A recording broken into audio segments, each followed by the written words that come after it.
and welcome back to my channel. My name is Trish and today I'm going to be going back over all of the eyeshadow palettes that I decided to keep so far in my eyeshadow declutter series. Now, if you're new to my channel, I do have a series going on my channel where I randomize a palette and then I use it to create a look and then I decide whether or not I'm going to keep or declutter it. And as of now, I have done 19 of those and I have decided to declutter 9 and keep 10. So since I have a nice even number of 10, I decided I was going to go back over these and just review it and make sure I still want to keep it after this time, just to discuss with you guys whether or not I've actually used them since then, if it was a good idea, a bad idea, and so forth. So let's go ahead and talk about some eyeshadow palettes today. But first, if you have yet to subscribe, I'd love it if you join the family. And now, let's discuss some eyeshadow.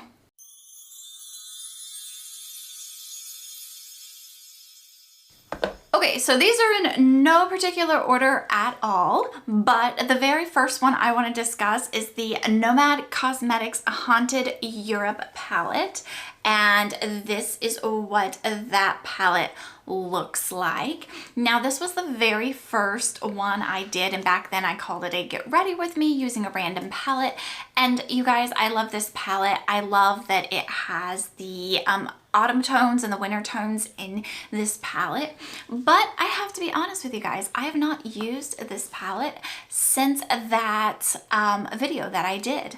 Now, it is more spring and summertime here, and I am giving a little bit of leeway for that because I do think these are more autumn and winter tones, and I think I will use this palette more in the autumn and winter. But it's kind of shocking that like I was all about this palette in that video and I haven't used it since then.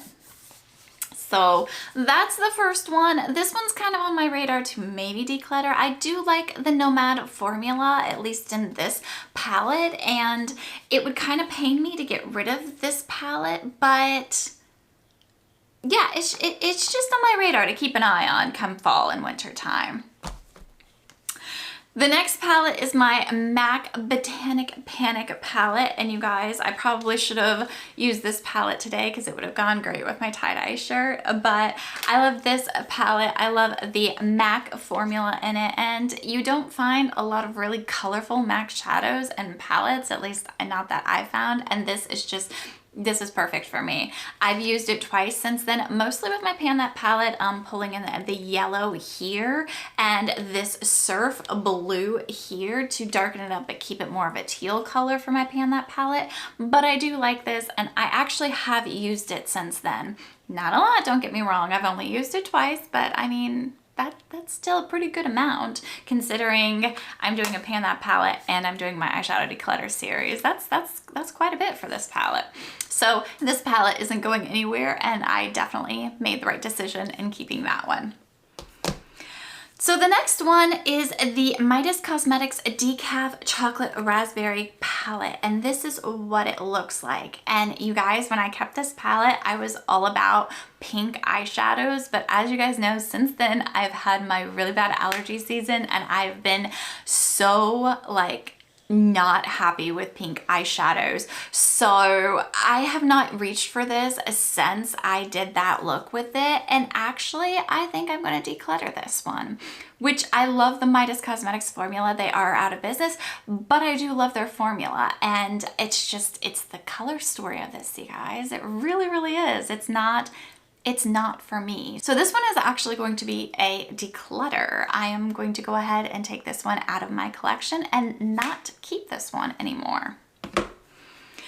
The next one I've got is the Too Faced Christmas in Los Angeles palette, and this is what it looks like. It is the Christmas palette from this past Christmas, and I leave this on my desk and use it all the time. As I showed you in my Get Ready With Me, I do have dips going on in some of the shadows just because I use it so often. I do like this palette. It is staying in my collection at least until I hit pan on my most used shades in this one, and it's just a good staple palette, and I'm really glad I kept that one. The Midas Cosmetics Lemonade palette. So this is what this one looks like, and I'm gonna go ahead and shut it because it does have a shade that likes to fall out. But I do like this palette.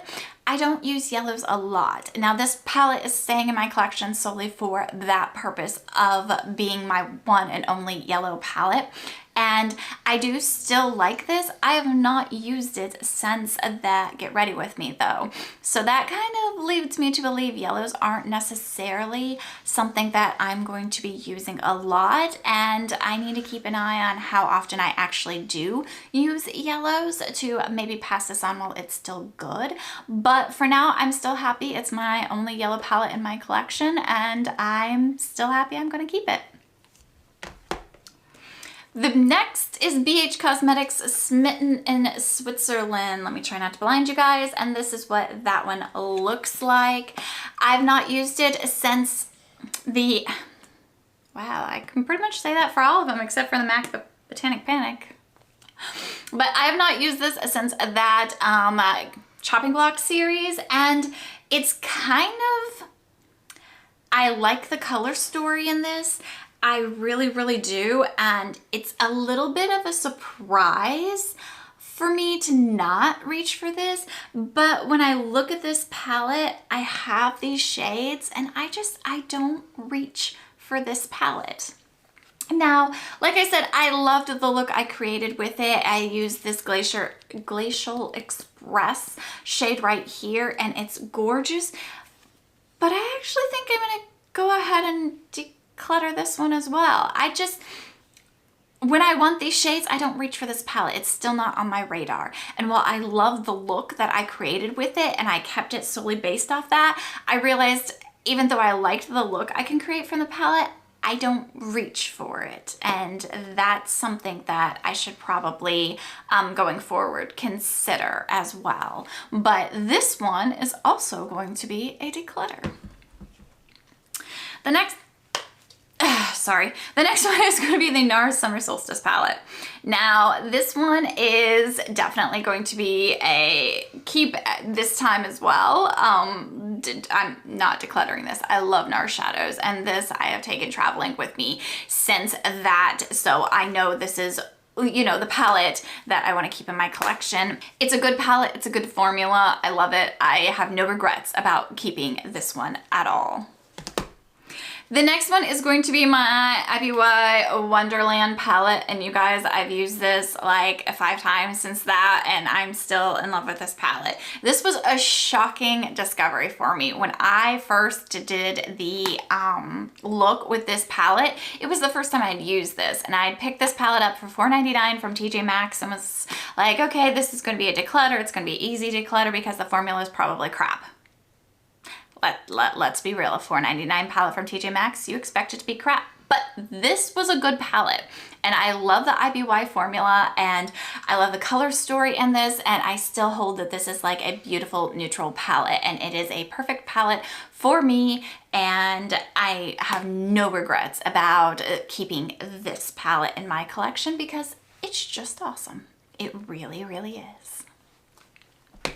And the last one that I did was the Beauty Bay Wilderness palette, and I have used this one so much I actually hit pan on it. So I was kind of iffy about keeping this one when I did the look with this palette, but since then I actually love the palette so much that I hit pan on a shade. Now these are super shallow pans, I'm not gonna lie. I think it only took me like 5 or 6 times to hit pan on this, but I did, and that to me means that this is actually a really good formula, and I really, really like it. So that was a good decision on my part to keep this, even though I was a little bit iffy about it to start with. So out of the 10 palettes that I have kept so far in the series, I'm going to go back and declutter these 2 from them, which kind of pains me, but going forward, I think I'm going to take into account when I do the eye look how often I actually use the palette as well, just so I don't go back and have issues like this one where I love the look, but I don't reach for this, and I can't remember the last time I've reached for this before I made the look with it. So it's not a color story that is calling to me, so this is going to be leaving my collection. And then of course pinks. I mean, if you watch my chopping block series, you know if it's pink, it's probably not staying in my collection. Sorry, allergy season. So that is all I have for you today. I hope you enjoyed this quick walk down memory lane of my declutters so far this year. And I will link down below all the videos where I have used these palettes to create the look if you're interested in the look that swayed my decision on whether or not I kept or decluttered the palette. But if you enjoyed this video, if you could like, comment, and subscribe, it really does help me out. And I will see you in the next one. Bye.